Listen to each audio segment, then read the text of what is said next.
Jean Cocteau disait de lui, ce génie léger propre à notre temps dont le nom magique comporte celui de Dieu et or, Christian Dior. «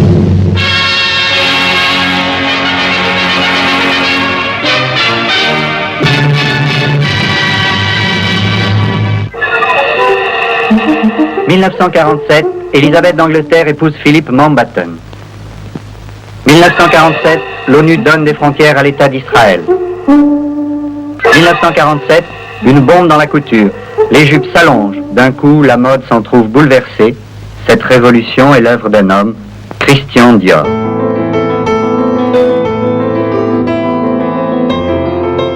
Inconnu le 12 février 1947, célèbre dans le monde entier le lendemain, il est celui par qui le scandale et le succès arrivent.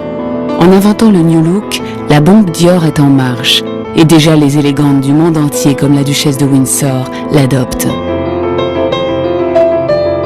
Le cinéma s'empare des modèles Dior, Rita Hayworth, Ava Gardner ou Marlène Dietrich, pour laquelle Monsieur Dior dessine la garde-robe complète du grand alibi d'Alfred Hitchcock.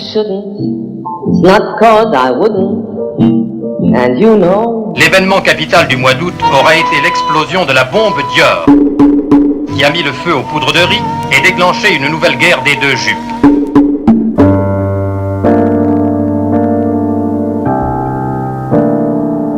That's a part of a letter from a man in Topeka, Kansas. Yes.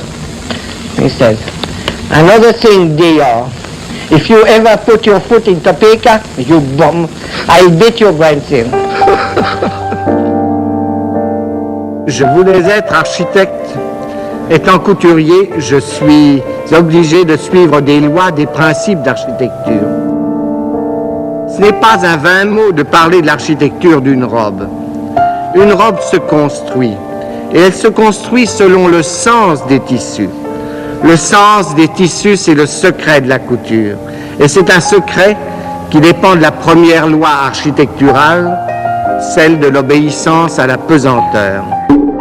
Devenu souverain de la mode, Christian Dior est le premier couturier au monde honoré en couverture du Time en 1957.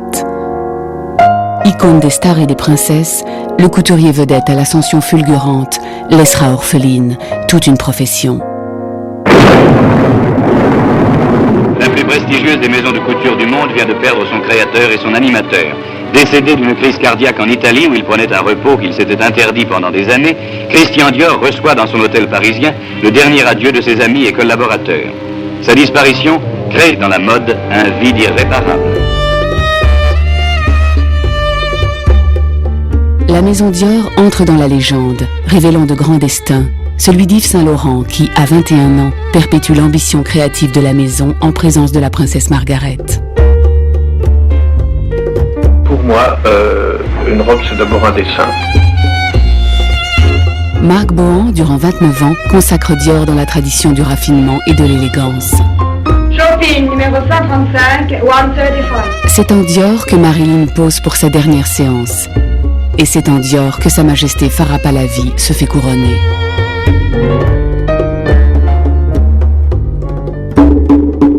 En 1984, Bernard Arnault, à l'âge de 35 ans, devient propriétaire de Dior.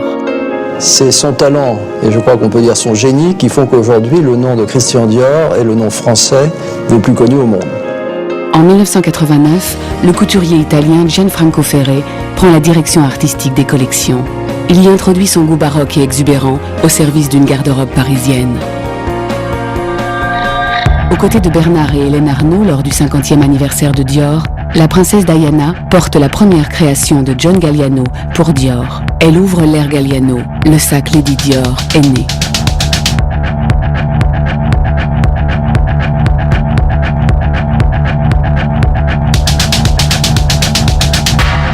John Galliano incarne le fils spirituel du couturier et renoue avec les fastes de la théâtralité d'une mode qu'il attendait.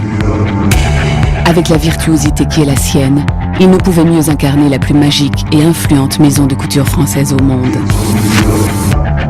De toutes les maisons de mode, Christian Dior est celle qui défie le temps avec le plus d'insolence. Dior is by its own definition the most exciting house in the world because here is the home of the new look, not just once, but every season.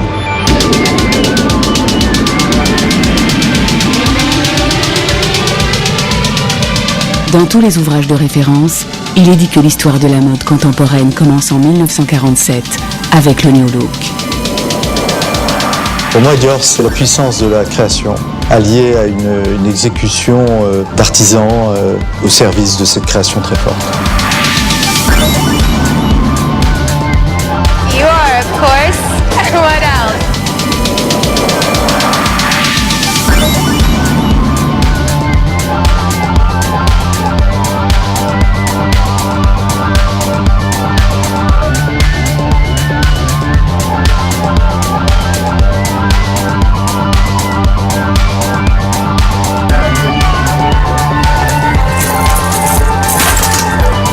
C'est ça que j'adore.